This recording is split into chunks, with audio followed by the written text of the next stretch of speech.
United Nations. North Korea violated United Nations sanctions to earn nearly $200 million $261 million in 2017 from banned commodity exports, according to a confidential report by independent UN monitors, which also accused Pyongyang of supplying weapons to Syria and Myanmar.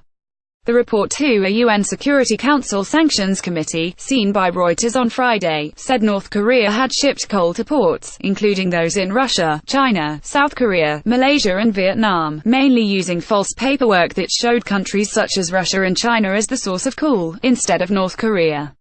The 15-member council has stepped up sanctions on North Korea since 2006 in a bid to choke funding for Pyongyang's nuclear and ballistic missile programs, banning exports including coal, iron, lead, textiles and seafood, and capping imports of crude oil and refined petroleum products.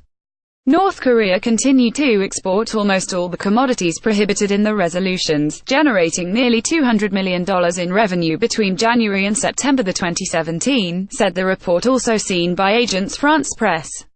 The DPRK is already flouting the most recent resolutions by exploiting global oil supply chains, complicit foreign nationals, offshore company registries and the international banking system, the UN monitors wrote in the 213-page report, referring to North Korea by its official name, the Democratic People's Republic of Korea.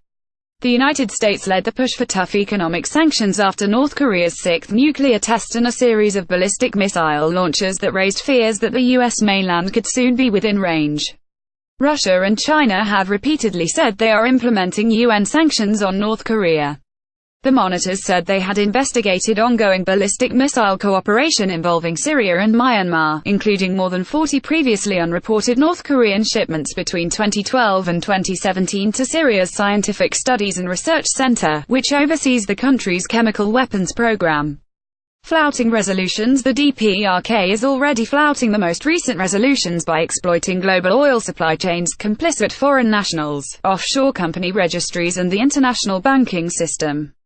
The United Nations monitors, in the 213-page report, referring to North Korea by its official name, the Democratic People's Republic of Korea. They also inspected cargo from 2 North Korean shipments intercepted by unidentified countries en route to Syria. Both contained acid-resistant tiles that could cover an area equal to a large-scale industrial project, the monitors reported. One country, which was not identified, told the monitors the seized shipments can be used to build bricks for the interior wall of a chemical factory. Syria agreed to destroy its chemical weapons in 2013. But diplomats and weapons inspectors suspect Syria may have secretly maintained or developed a new chemical weapons capability.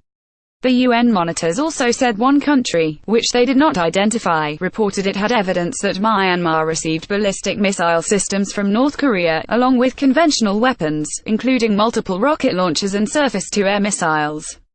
Myanmar's UN ambassador Hau Du-suin said the Myanmar government has no ongoing arms relationship whatsoever with North Korea and is abiding by the UN Security Council resolutions. Under a 2016 resolution, the Security Council capped coal exports and required countries to report any imports of North Korean coal to the Council's Sanctions Committee. It banned all exports of coal by North Korea on August 5, 2017. The panel of experts said 2018 offered a critical window of opportunity before a potential miscalculation with disastrous implications for international peace and security. Meanwhile, CNN said yesterday that its months-long investigation found a secret web of front companies involving North Korea and the African nation of Mozambique as well as military cooperation deals that violate sanctions. It said it had gained access to official communications between the two sides. 2 military sources also told CNN that North Koreans have been training elite forces at a base in Mozambique for at least 2 years.